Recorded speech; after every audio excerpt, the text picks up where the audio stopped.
اللہ اللہ اللہ اللہ اللہ اللہ اللہ اللہ الحمد للہ رب العالمین والصلاۃ والسلام علی حبیبہ محمد وآلہ وصحبہ اجمعین۔ اعوذ باللہ من الشیطان الرجیم، بسم اللہ الرحمن الرحیم۔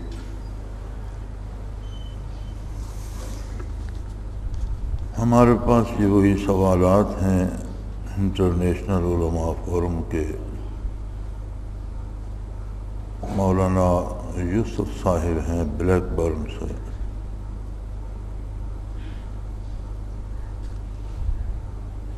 یہ فرماتے ہیں میں یہ ضروری سمجھتا ہوں کہ بتاؤں کہ سنت پر چلنے کا مقصد لوگوں کی روحوں کو مکہ مکرمہ اور مدینہ منورہ لے جانا نہیں ہے، نہ ہی یہ کوئی عبادت کرنے کا مخصوص طریقہ ہے۔ بہت سے صحابہ کرام نے شام اور دوسری جگہوں کا سفر کیا، مگر ابھی تک میں نے کوئی ایسی روایت نہیں پڑھی جس میں روحانی طور پر مکہ مکرمہ یا مدینہ منورہ میں حاضری کے لیے کوشش کرائی گئی ہو۔ وضاحت فرمائیے۔ یہ ان کا ایک سوال ہے، ایک اور ہے، دو ہیں ان کے سوال۔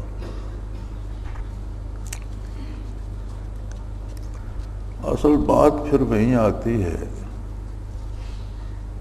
کہ آدمی جب موضوع کو سمجھتا ہی نہیں، اس کا مطالعہ نہیں فرمایا، اسے سمجھا ہی نہیں، دیکھا ہی نہیں، تو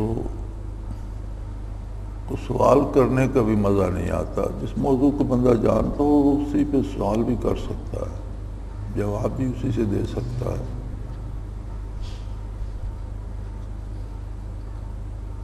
ذکر اذکار، ذکر کثیر قرآن حکیم کا حکم ہے۔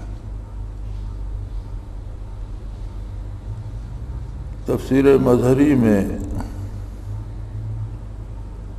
قاضی ثناء اللہ پانی پتی رحمۃ اللہ تعالی علیہ نے لکھا ہے کہ ذکر خفی قلبی اور ذکر کثیر ہر مسلمان بالغ مرد اور عورت پر واجب ہے کہ یہ قرآن کا حکم ہے۔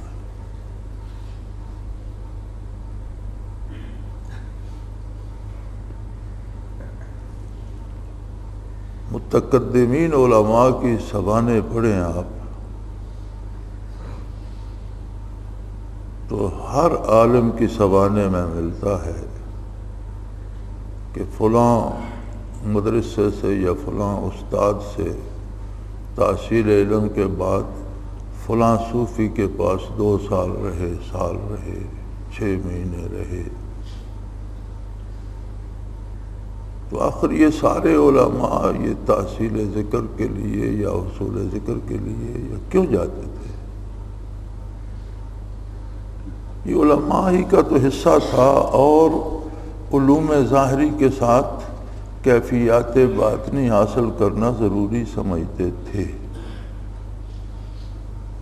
اب یہ ہماری بدقسمتی کہ علماء نے خود بھی اسے چھوڑ دیا، اور جو اللہ اللہ کرتے ہیں ان کو روکنے پہ بھی کمر بستہ۔ دیکھیں کسی کو مشاہدہ یا کشف ہوتا ہے تو وہ اللہ کے اختیار میں ہے۔ اسے اگر روح کا ادراک ہوتا ہے یا وہ اپنی روح کو مدینہ منورہ میں دیکھتا ہے یا مکہ مکرمہ میں دیکھتا ہے تو کشف از قسم ثمرات ہے، اللہ کے دستے قدرت میں ہے، اور کوئی بھی شخص کشف کے لیے مجاہدہ نہیں کرتا۔ ساری محنت اللہ کی رضا کے حصول کے لیے ہوتی ہے، اور اس کا بہت بڑا سبب ہے خلوص قلبی۔ خشوع و خضوع ہر عبادت کا لازمی جز ہے۔ ساری محنت، سارا مجاہدہ خشوع و خضوع کے حصول کے لیے اور برکات اور کیفیات قلبی کے حصول کے لیے کیا جاتا ہے۔ اب یہ حضرت ایسے بھولے ہیں، یہ فرماتے ہیں صحابہ کرام سے ثابت نہیں۔ کیا ثابت نہیں؟ یہ جو فاروق اعظم نے منبر پر بیٹھ کر تقریر کرتے ہوئے ایرانیوں کے ساتھ لڑتے ہوئے حضرت ساریہ کو فرما دیا تھا یا ساریۃ الجبل، تو انہوں نے تو آنکھیں بند نہیں کی تھی، کوئی مراقبہ نہیں کیا تھا، وہ تو منبر رسول پہ بیٹھے صلی اللہ علیہ وسلم جمعے کی تیاری اور بیان فرما رہے تھے، اور وہ ایرانیوں کے ساتھ کہیں لڑ رہے تھے، تو کھلی آنکھوں انہوں نے فرما دیا کہ پہاڑ کی طرف متوجہ ہو، اور اللہ نے وہ آواز جو مدینہ منورہ میں فاروق اعظم نے لگائی ایک ایک سپاہی تک پہنچا دی، نہ صرف ساریہ تک۔ تو کیا سیدنا فاروق اعظم اس کشف کے لیے تقریر کر رہے تھے منبر رسول پر بیٹھ کر؟ اللہ نے ایک بات منکشف فرما دی، وہ چاہتا تھا وہ کام لینا، اس نے لے لیا۔ صحابہ ایک نگاہ میں صحابی ہو گئے۔ آپ پرائمری کی بات کرتے ہیں، الف بے کی بات کرتے ہیں۔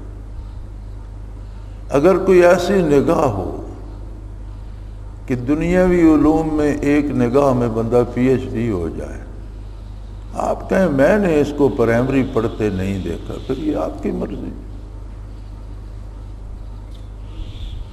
وہ پرائمری مڈل میں گیا ہی نہیں، وہ سیدھا پی ایچ ڈی چلا گیا۔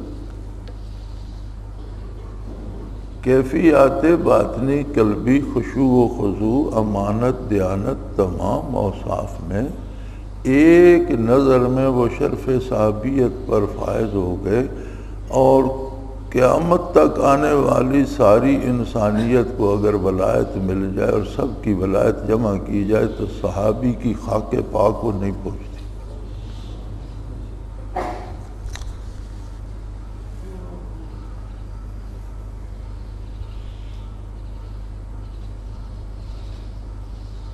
یہ فرماتے ہیں میں نے کوئی ایسی روایت نہیں پڑھی کہ صحابہ کرام نے مکہ یا مدینہ روحانی طور پر حاضر ہونے کے لیے کوشش کی ہو۔ کمال ہے جی۔ میں آپ کی خدمت میں یہ عرض کرتا ہوں کہ میں کشف اور مشاہدے کے لیے ہم بھی کوشش نہیں کرتے، اور یہ اللہ کی عطا ہے، جسے دے دیتا ہے اسے ہو جاتا ہے۔ پھر کشف اور مشاہدہ کوئی دائمی صفت نہیں ہوتی، یہ بات یاد رکھیے۔ سیدنا ابراہیم خلیل اللہ کے بارے قرآن فرماتا ہے وَكَذَلِكَ نُرِي إِبْرَاهِيمَ مَلَكُوتَ السَّمَاوَاتِ وَالْأَرْضِ، ہم نے ابراہیم کے سامنے زمینوں آسمانوں کی بادشاہت کھول کے رکھ دی اور کہا دیکھ لو، دیکھیے کیا ہوتا ہے، زمینوں میں کیا نظام ہے، آسمانوں میں کیا نظام ہے۔ کائنات کھول کر رکھ دی رب العالمین نے، قرآن میں موجود ہے۔ وہی ابراہیم خلیل اللہ ہیں جنہیں حکم ہوتا ہے بیٹے کی قربانی کا، بیٹے کو لٹاتے ہیں، ذبح کرتے ہیں، آنکھیں بند کر کے پٹی باندھ کے، بیٹے کی آنکھوں میں پٹی باندھ کے ذبح کر دیتے ہیں، خون اگلتا ہے، چھری چلتی ہے، گردن کٹتی ہے، اور ابراہیم علیہ السلام نے بیٹا ذبح کیا۔ آنکھ کھولتے ہیں تو بیٹا کھڑا ہے اور دمبا ذبح ہوا تو پریشان ہو جاتے ہیں، لیکن فوراً وہی الہی آتی ہے کہ قد صدقت الرؤیا، آپ نے سچ کر دیا، آپ نے بیٹا ذبح، یہ میری مرضی، میں نے اس کی جگہ دمبا ذبح کرا دیا۔ وہاں تو پتہ چلتا ہے کہ ابراہیم علیہ السلام کو آنکھ کھولنے تک یہ سمجھ نہیں آئی کہ ذبح دمبا ہوگا، بیٹے کو لٹانا ہی ہے صرف۔ ایک لمحے زمینوں آسمانوں کی بادشاہت کھول دی،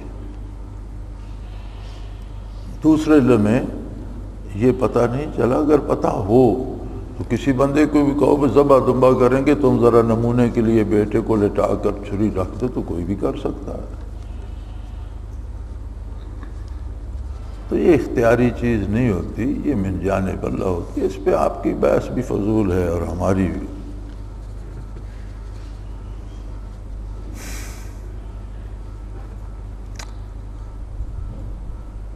اور یہ حضرت پوچھتے کم ہیں، بتاتے زیادہ ہیں.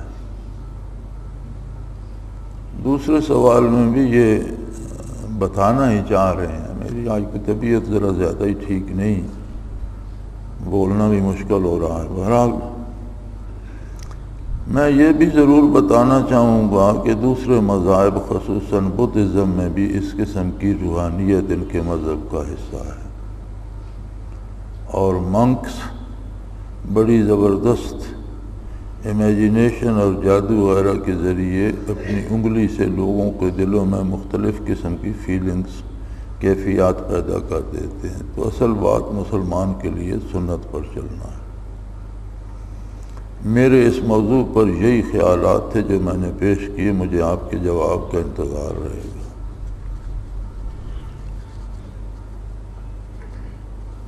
ایمان اور کفر میں ایک حد فاصل ہے. کافر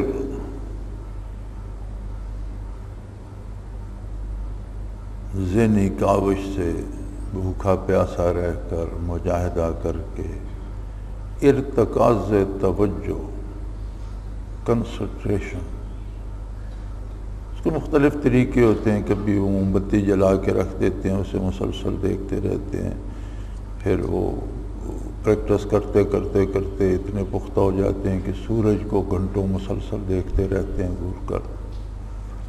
اس سے انہیں کچھ شعبدے حاصل ہو جاتے ہیں. وہ کرتے ہی ان شعبدوں کے لیے ہیں. یہاں ہندو یوگی ہوا کرتے تھے تو وہ بھی بڑی محنت کرتے تھے.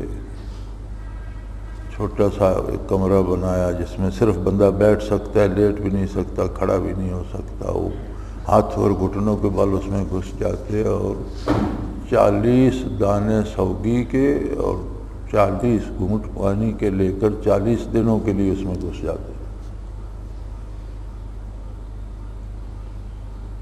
تو اس طرح کی چلہ کشیاں کرتے تھے. اس سب کا حاصل کیا تھا؟ کچھ شعبدے حاصل ہو جاتے تھے. لیکن لا تفتح لهم ابواب السماء، کافر کے لیے آسمانوں کے دروازے نہیں کھلتے، برزخ کے دروازے نہیں کھلتے، آخرت میں نہیں جھانک سکتا،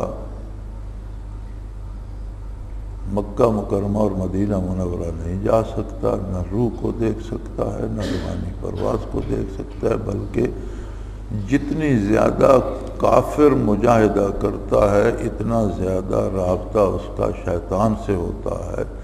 پھر شیطان ان سے باتیں بھی، ان الشیاطین لیوحون الی اولیائہم، شیطان ان سے باتیں بھی ان کے دلوں میں ڈالتا ہے اور ان سے شعبدے بھی کراتا ہے. لیکن وہ سارے مادی اور دنیاوی ہوتے ہیں. جو چیز آپ مادی وسائل سے، مثلا آپ ٹیلی ویژن سے یہاں بیٹھے ہوئے دنیا کے کسی سرے پہ میچ ہو رہا ہے دیکھ رہے ہیں. کاش کافر بھی محنت کرے تو ہو سکتا ہے کہ وہ اپنے اس دل کی نگاہ سے دور کی چیز کو دیکھ لے. لیکن دیکھے گا دنیا میں ہی. جو آپ مادی اسباب سے دیکھ سکتے ہیں وہی چیز وہ بھی دیکھ سکتا ہے بغیر مادی اسباب. تقسیم ملک سے قبل ایک ہندو حضرت رحمت اللہ علیہ کی خدمت میں آیا. بڑا صاحب کمال تھا ہندوؤں کے پاس. وہ اپنا یہ پھرتے رہتے تھے اپنے جو ان کے ہوتے تھے، جو ہم مرید کہتے ہیں وہ چیلے کہتے ہیں یا اس طرح کوئی، تو گاؤں شہر کریا. حضرت رحمت اللہ علیہ سے اس کی بات ہوئی تو آپ نے پوچھا کہ تمہارے پاس کیا کمال ہے اور تم کیا کرتے ہو؟ بڑی کڑی محنتیں کرتے ہیں اور راتوں کو جاگتے ہیں، سوتے نہیں، کھاتے کئی دنوں تک کچھ نہیں، بھوکے پیاسے رہ کر، اور ارتکاز توجہ کرتے ہیں۔ اور مولانا آپ کی اطلاع کے لیے بتا دوں، ذرا اس موضوع کا بھی مطالعہ کیجئے، میں نے ان کی کتابیں بھی پڑھی ہیں۔ بعض اوقات یہ چلہ کشی میں اپنا پیشاب پیتے ہیں اور اپنا پاخانہ کھاتے ہیں، یعنی جتنا گناہ کریں گے، جتنی غلاظت کھائیں گے، جتنے گندے ہوں گے، جتنا وجود ناپاک ہوگا، اتنے انہیں شعبدے ملتے ہیں، اتنا شیطان ان کے قریب ہوتا ہے۔ اب اس کو اٹھا کر آپ کہاں لے آئے مساجد میں؟ تو وہ کہنے لگا جی میرے پاس یہ کمال ہے کہ مجھے کہیں دور نزدیک جانا ہو تو بس مجھے سفر کرنے کی ضرورت نہیں، میں کرتا ہوں، اپنا توجہ کرتا ہوں تو ایک شکل ظاہر ہو جاتی ہے، تو وہ مجھے اس طرح بازوؤں میں جکڑ لیتی ہے اور جہاں جانا ہو وہاں پہنچا دیتی ہے، میں آنے واحد میں پہنچ گیا۔ حضرت رحمۃ اللہ علیہ نے پوچھا کہ ایک بات بتاؤ، جب وہ شکل سامنے ہوتی ہے تو تمہیں خوشی ہوتی ہے، دل پہ فرحت آتی ہے یا ڈر لگتا ہے؟ کہنے لگا جی ڈر لگتا ہے، سچی بات ہے۔ تو آپ نے فرمایا وہ شیطان ہے، چونکہ شیطان مسلمان کا نہیں، شیطان انسان کا دشمن ہے، اور دشمن جب سامنے ہوگا تو خطرہ تو ہوگا، تو اتنی مجاہدہ کرنے کے بعد تمہیں شیطان تک رسائی حاصل ہوئی، تمہیں اپنے ساتھ جنت میں لے کے جائے گا۔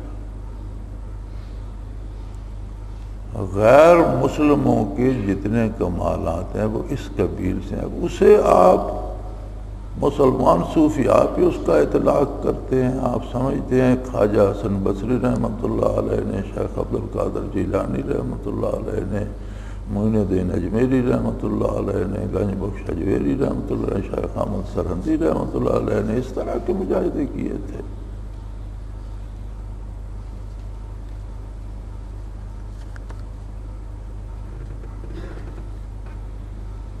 پھر مڑ توڑ کے آپ ایک بات پہ آتے ہیں، اصل بات مسلمانوں کے لیے سنت پر چلنا، اس سے قوم انکار کرتا،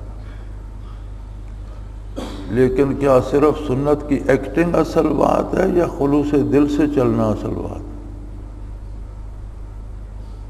ذرا یہاں بھی تھوڑا سا آرام سے، اطمینان سے، غصے ناراضگی کو چھوڑ کر سنجیدگی سے سوچئے کہ سنت کی ایکٹنگ اصل بات ہے یا خلوص دل سے سنت پر چلنا اصل بات؟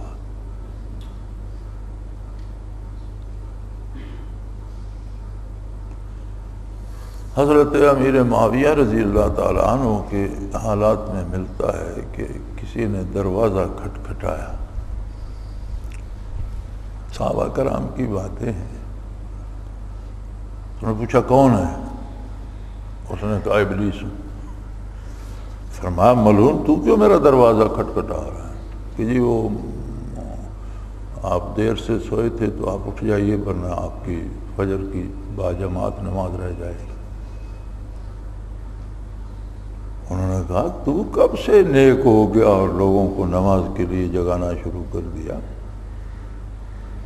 کہنے لگا جی میں نے کیا نیک ہونا ہے، پہلے ایک دفعہ ایک نماز با جماعت آپ کی چھوٹ گئی تھی اور آپ اتنے روئے تھے کہ میں نے سمجھا یہ تو ہزاروں نمازوں کا ثواب لے گیا، تو آج پھر میں نے دیکھا اگر چھوٹ گئی تو یہ پھر روئے گا، اسے جگا دوں ایک ہی نماز کا ثواب لے گا۔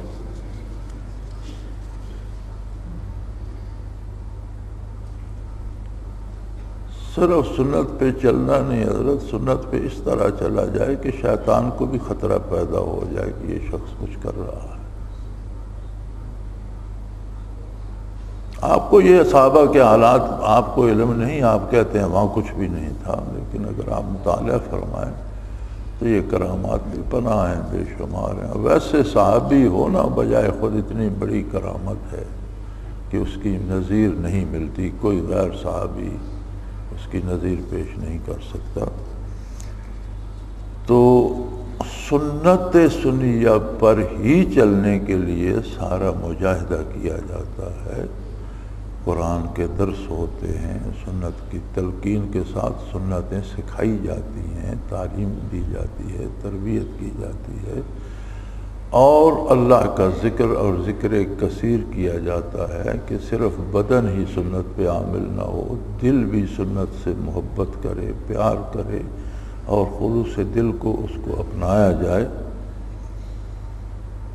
آپ کی بات 100% درست ہے کہ مقصد سنت پہ چلنا ہے، اس لیے کہ سنت پہ چلنا ہی وصال الہی کا ذریعہ ہے۔ مقصد ہے رضائے الہی، وصول الہی۔ جو مقصد اہم ہوتا ہے اس کے ذرائع بھی اتنے ہی اہم ہوتے ہیں۔ وضو کرنا ایک نفلی عبادت ہے، بندہ سارا دن باوضو رہے تو اچھی بات ہے، فرض نہیں ہے۔ لیکن جب نماز فرض ہوتی ہے تو اس کے لیے وضو فرض ہو جاتا ہے، بجائے خود وضو کرنا فرض نہیں ہے۔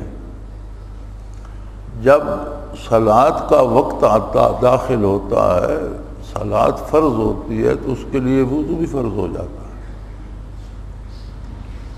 مقصد ذرائع کو بھی اہمیت دے دیتا ہے۔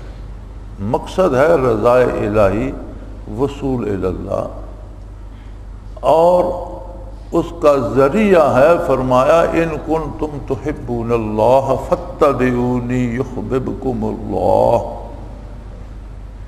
فرمایا میرے نقش قدم پہ چلو تم اللہ کے محبوب ہو جاؤ گے۔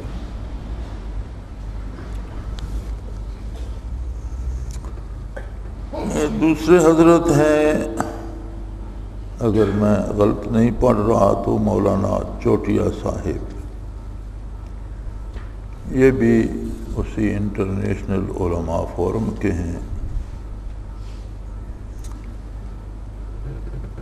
یہ فرماتے ہیں کہ تصوف کے بارے جو غلط فہمیاں پائی جاتی ہیں وہ اس لیے کہ لوگوں نے اسے وسائل کی بجائے مقصد بنا لیا اور احکام الہی کو پس پشت ڈال دیا۔ اس کی اصلاح حضرت تھانوی رحمۃ اللہ تعالیٰ علیہ نے فرمائی اور تصوف کی گائیڈنس اور رہنمائی فرمائی، اور آپ نے فرمایا اصلاح اعمال مقصد ہے، حال یا کشف کی کوئی اہمیت نہیں۔ جو لوگ تصوف کو نہیں مانتے ان کی ایک وجہ یہ ہے کہ لوگوں نے حال اور کشف وغیرہ کو مقصد بنا لیا۔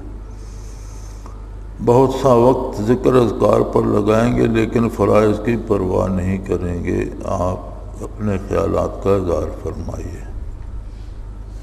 حضرت بات یہ ہے، آپ نے بہت خوبصورت بات کی ہے اور میں آپ سے 100% متفق ہوں۔ میں پہلے بھی کئی بار عرض کر چکا ہوں کہ جو چیز جتنی قیمتی ہے اس کی اتنی نقل میدان میں آ جاتی ہے۔ جو لوگ فرائض اور سنن کو پس پشت ڈال دیتے ہیں وہ صوفی نہیں ہیں، وہ نقال ہیں، اور وہ برکات حاصل کرنے کے لیے نہیں لگے ہوئے بلکہ وہ محض چند شعبدے سیکھنے کے لیے یا چند اوراد یاد کرنے کے لیے یا لوگوں پر روب ڈالنے کے لیے یا لوگوں سے شیرینی وغیرہ کے نام پر پیسے بٹورنے کے لیے یا کسی نہ کسی دنیاوی مقصد کے لیے لگے ہوئے۔ جو شخص آخرت کے لیے، رضائے الہی کے لیے مجاہدہ کرتا ہے وہ تو مستحبات تک میں احتیاط کرتا ہے۔ آپ کہتے ہیں فرائض چھوڑ دیتا ہے، فرائض تو بہت دور کی بات ہے۔ بلکہ صوفیاء کا تو طریقہ یہ ہے کہ مستحبات پر شیطان سے لڑیے، یہ حفاظتی قلعے ہیں۔ فرائض ایک حفاظتی قلعہ ہے جو دشمن سے بچاتا ہے، شیطان سے بچاتا ہے۔ اس کے بعد سنت کی دیوار ہے، جس طرح قلعے کی دیواریں ہوتی ہیں۔ تو صوفیاء تو کہتے ہیں کہ سنت کو بھی محفوظ رکھیے، شیطان سے مقابلہ سنت کے باہر مستحبات ہیں، وہاں کیجیے۔ آپ آخری دیوار پہ لڑ رہے ہیں تو اندری قلعے کی دونوں دیواریں محفوظ ہیں۔ اگر مستحبات چھوڑ دیں گے تو لڑائی سنت پہ آ جائے گی، سنت کا ترک آئے گا تو لڑائی فرائض پہ آ جائے گی۔ اور فرائض کی دیوار ڈھہ گئی تو عقیدے کے بچنے کا کوئی امکان نہیں، خطرہ پیدا ہو جائے گا کہ ایمان بھی چلا جائے گا۔ تو صوفی تو مستحبات پر شیطان سے مقابلہ کرتا ہے، فرائض کو چھوڑنا صوفی کا کام نہیں ہے۔ ہاں، جنہیں یہ برکات یا نسبت نصیب نہیں ہے اور رسمی طور پر تصوف کے نام پر دکانیں بنا لی ہیں اور مقصد حصول دنیا ہے، اور یہ یہاں ہمارے پاس بھی بے شمار ہیں، لیکن وہاں یورپ میں آپ کے پاس بھی ہم سے زیادہ ہیں۔ ایک اور بڑے مزے کی بات ہے، ہمارے ہاں طے شدہ نہیں ہے، لوگ شرینیاں دیتے رہتے ہیں، لاکھوں میں بھی سینکڑوں میں بھی، اور پیر صاحب تعویذ بانٹتے رہتے ہیں۔ بلکہ میری معلومات کے مطابق ایک خانقاہ پہ وہ 2 انہوں نے تھیلے لٹکائے ہوتے ہیں، ایک میں تعویذ لکھ کے ڈالے ہوتے ہیں اور ایک خالی ہوتا ہے، جسے تعویذ ضرورت ہو اس تھیلے سے نکال لیتا ہے، دوسرے تھیلے میں پیسے ڈال دیتا ہے، پوچھتا بھی کوئی نہیں کتنے ڈالے ہیں کتنے نہیں۔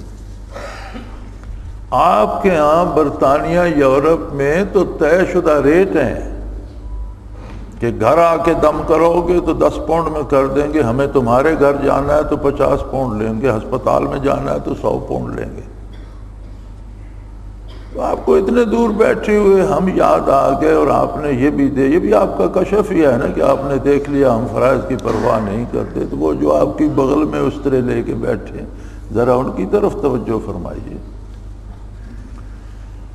آپ کے برطانیہ میں ہم نے جنت نیلام ہوتے دیکھی ہے جی، 50,000 پاؤنڈ جو دے گا اسے میں سرٹیفائی کرتا ہوں کہ آخرت کو میں تجھے جنت میں پہنچا دوں گا، اور لوگوں نے گھر بیچ کے 50,000 پاؤنڈ جمع کرائے، اور شارٹ نوٹس پہ کہ اس میں 1 مہینے یا 2 مہینے کی بات ہے، اس کے بعد نہیں لیے جائیں گے، بس اتنی ہے۔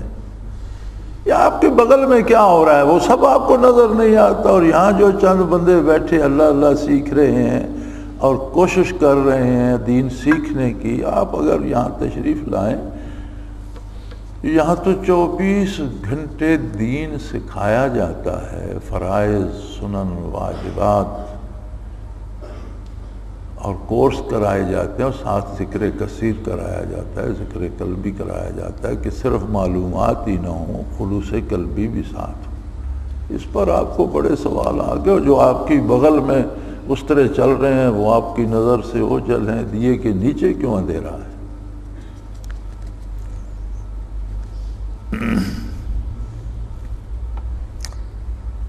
جو لوگ کشف وغیرہ کو مقصد قرار دیتے ہیں وہ بھولے ہوئے ہیں۔ کشف اور حال غیر اللہ ہے، اور غیر اللہ کو مقصد قرار دینے سے عمل کو تو جانے دیجئے، عقیدے پہ زد پڑتی ہے۔ یعنی اسی فورم میں سے ہیں مولانا فاروق قاضی صاحب،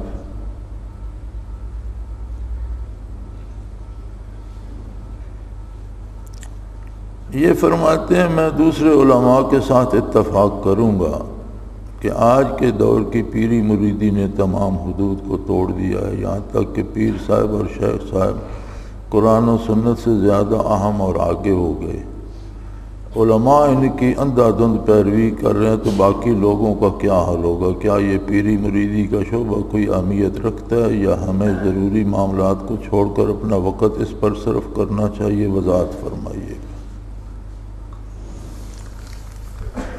اللہ اللہ اللہ، پہلی بات تو میں یہ سمجھ نہیں سکا کہ مولانا فاروق قاضی صاحب فرماتے ہیں میں دوسرے علماء سے اتفاق کروں گا۔ اب علماء تو یہاں بھی جلوہ افروز ہیں، یہ نہیں پتہ آپ کن علماء سے اتفاق کر رہے ہیں۔ علماء کرام تو اس محفل میں بھی بہت سے بیٹھے ہیں الحمدللہ، تو پھر اب یہ کون کہے کہ آپ اعتراض کرنے والے علماء کے ساتھ ہیں یا جو یہاں اللہ اللہ کر رہے ہیں ان کے ساتھ ہیں؟ آپ نے تو کوئی اس میں وہ تعیین تو نہیں فرمائی علماء کے ساتھ ہیں۔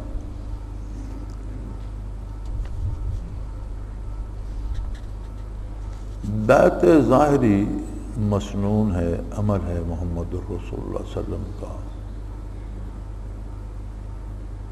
آپ پھر سنت کی بات کرتے ہیں، کیا یہ سنت نہیں؟ کیا حضور سے ثابت نہیں؟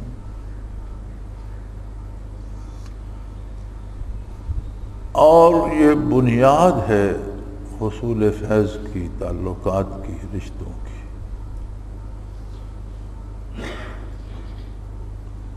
اور پوری امت میں جتنے پائے کے لوگ ہیں وہ سب بیعت لے رہے ہیں۔ ہمہ شیران جہاں بستے ہی سلسلہ۔ میں نے پہلے بھی عرض کیا کہ یہ بہت قیمتی چیز ہے، اس کی بہت نقل بن گئی ہے۔ علماء کا منصب یہ ہے کہ جہاں سے دین کو، عقائد کو، اعمال کو، مسلمانوں کے کردار کو نقصان پہنچایا جا رہا ہے وہاں اس کا دفاع کریں۔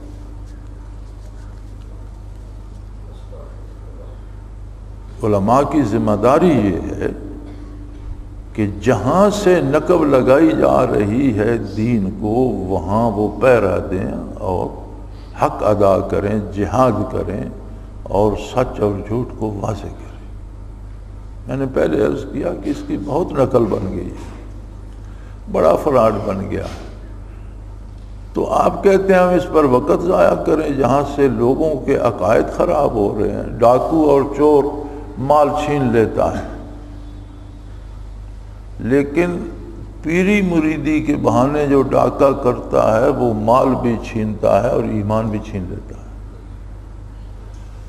تو آپ کہتے ہیں یہ غیر ضروری چیز ہے، اس پر ہم وقت ضائع نہ کریں۔ تو لوگ کافر ہوتے رہیں، لوگ بے دین ہوتے رہیں، اور آپ اسے غیر ضروری سمجھ کر آپ سائنسی موضوعات پر بحث کرتے رہیں کہ چاند کس چیز کا بنا ہوا ہے اور امریکہ والے چاند پر گئے تھے یا نہیں، اور چاند سے واپس آئے ہیں یا نہیں۔ یہ بحث آپ نے سنت میں پڑھی ہے؟ یہ بحث آپ نے صحابہ کرام میں پڑھی ہے، سلف صالحین میں پڑھی ہے؟ یہ بحث کون سی سنت ہے جسے آپ اہمیت دے رہے ہیں؟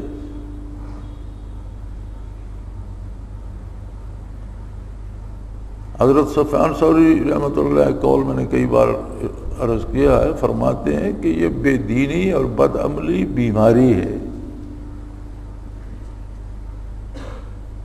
فرماتے ہیں داؤن، یہ ایک بیماری ہے، اور العلماء دوا، علماء اس کی دوا ہے۔ علماء کا فریضہ ہے کہ جہاں سے بھی دین کو نقصان ہو رہا ہے وہاں پیرا دیں، اور یہ علماء سے پوچھا جائے گا۔ آپ نے معراج شریف کی حدیث میں آپ نے نہیں پڑھا کہ کچھ لوگوں کے یہ جو ہے رخسار وہ آگ کی کینچیوں سے کاٹے جا رہے تھے اور زبانیں کاٹے جا رہی تھی، اور نبی کریم صلی اللہ علیہ وسلم نے پوچھا یا رسول جبریل امین سے کہ جبریل امین یہ کیا ہو رہا ہے؟ عرض کہ یا رسول اللہ یہ آپ کی امت کے وہ خطیب ہیں جو دھویں دار تقریروں سے دنیا کماتے رہے اور لوگوں کے دین کی پرواہ نہیں کی۔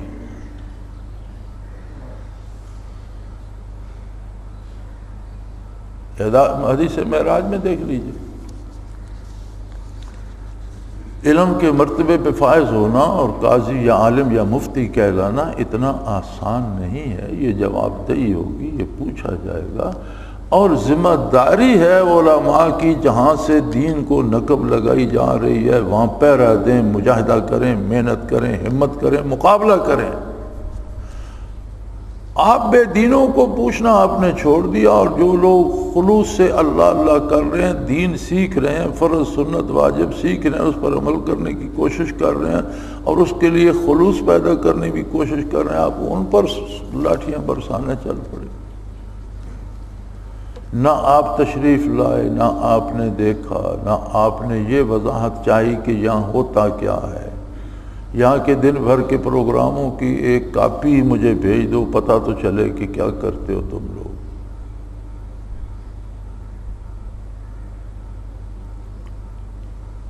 یہاں دنیا داری مولانا نہیں ہے، آپ کو غلطی لگی ہے۔ یہاں جو لوگ آتے ہیں یہ 40 دنوں سے یہاں مقیم ہیں، اور میرے ساتھ بہت کم لوگوں کو مصافحہ بھی کرنے کی فرصت ملی ہے، اور مجھے بھی بہت کم لوگوں سے مصافحہ کرنے کی فرصت ملی ہے۔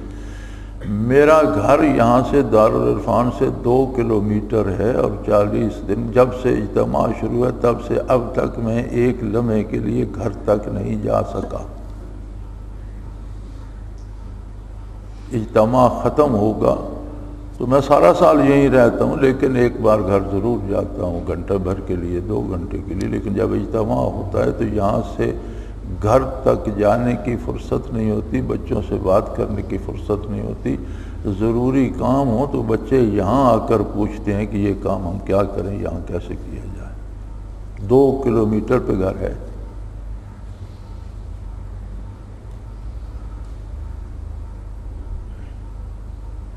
اور ہم بھی انسان ہیں، ضروریات بھی ہیں، مزدور بھی ہیں، کاروبار بھی ہے۔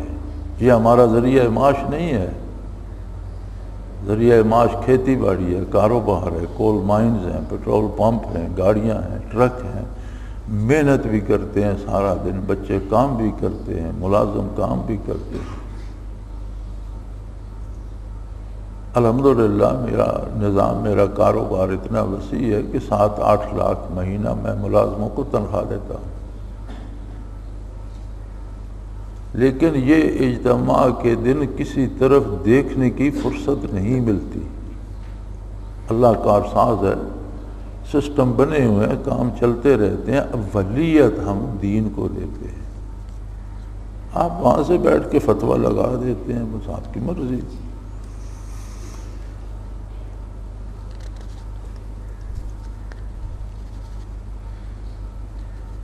یہاں کوئی پیر کسی کے لیے زیادہ عام نہیں ہے۔ یہاں عام ہے دین کا سیکھنا، اللہ کے ذکر کا سیکھنا، اللہ کا سیکھنا اور دین پر عمل کرنا۔ یہاں لوگ 35-40 دن رہ جاتے ہیں اور پیر صاحب سے ملاقات بھی نہیں کرتے۔ یہاں کوئی وہ ایسا پیر نہیں ہے جس کی زیارت سے نجات ہو جائے، یا جس کا، یہاں دین کی اہمیت ہے، فرائض اور سنن و واجبات کی اہمیت ہے، دین کے سیکھنے اور سکھانے کی اہمیت ہے، ذکر اذکار کی اہمیت ہے۔ آپ کو غلطی لگی ہوئی ہے، آپ کبھی آپ نہیں کیجیے گا اللہ اللہ، یہاں آ کر 2 دن ہمارے ساتھ رہ کے دیکھ لیجیے۔ یہاں حضرت اللہ کا شکر ہے، اتنی محنت ہوتی ہے کہ جو بندہ 2 دن 3 دن رہ کے جاتا ہے وہ ہفتہ جا کے ریسٹ کرتا ہے کہ تھک گیا۔ اور یہ وہی اللہ کے بندے ہیں جنہیں پورا عرصہ جو رہتے بھی ہیں اور کام بھی کرتے ہیں، اور اللہ نے ہمت دے رکھی ہوتی ہے۔ بلکہ ہمارے وجود بھی انسانی وجود ہے اور ٹوٹ پھوٹ کا شکار ہو جاتے ہیں، اتنی محنت کی جاتی ہے صرف اللہ کی رضا کے لیے۔